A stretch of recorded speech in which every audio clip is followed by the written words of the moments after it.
Ukraine યુદ્ધ માટે રશિયાની નવી રણનીતિ. સેન્ટ પીટર્સબર્ગમાં ડ્રોન સંચાલકોની ફોજ તૈયાર. રશિયા દર મહિને 150 ડ્રોન સંચાલકોને તાલીમ આપી યુદ્ધમાં તકનીકી શ્રેષ્ઠતા મેળવી રહ્યું છે.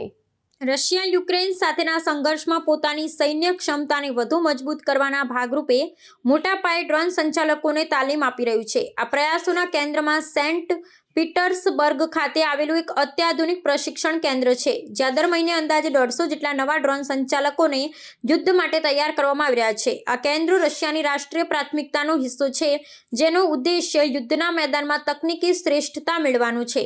આ પ્રશિક્ષણ કેન્દ્રોમાં જેમાંના કેટલાક ભૂતપૂર્વ વેગનર જૂથના અનુભવી પ્રશિક્ષકો સાથે જોડાયેલા છે. ભરતી થયેલા સૈનિકોને પ્રથમ પુરુષ દર્શન કામિકાઝે ડ્રોન ચલાવવાની સઘન તાલીમ આપવામાં આવે છે.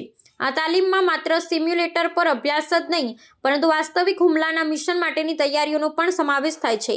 Saint Petersburg State University of Aerospace Instrumentation જેવી સંસ્થાઓ પણ આ કાર્યક્રમમાં સામેલ છે, જે દર્શાવે છે કે આ એક સુનિયોજિત અને વ્યાપક રાષ્ટ્રીય અભિયાન છે. રશિયાની આ વ્યૂહરચના યુક્રેન યુદ્ધના સમીકરણને બદલી રહી છે. હજારોની સંખ્યામાં ડ્રોનનું ઉત્પાદન અને કુશળ સંચાલકોની ફોજ તૈયાર કરી રશિયા યુક્રેનની સંરક્ષણ પ્રણાલી પર સતત દબાણ બનાવી રહ્યું છે. પ્રમુખ વ્લાદિમીર પુતિને ડ્રોનને રાષ્ટ્રીય પ્રાથમિકતા બનાવ્યા બાદ રશિયાએ આ ક્ષેત્રમાં ઔદ્યોગિક અને શૈક્ષણિક સંસાધનોને મોટા પાયે કામ લગાડ્યા છે, જેનો સ્પષ્ટ પ્રભાવ યુદ્ધના મેદાનમાં જોવા મળી રહ્યો છે.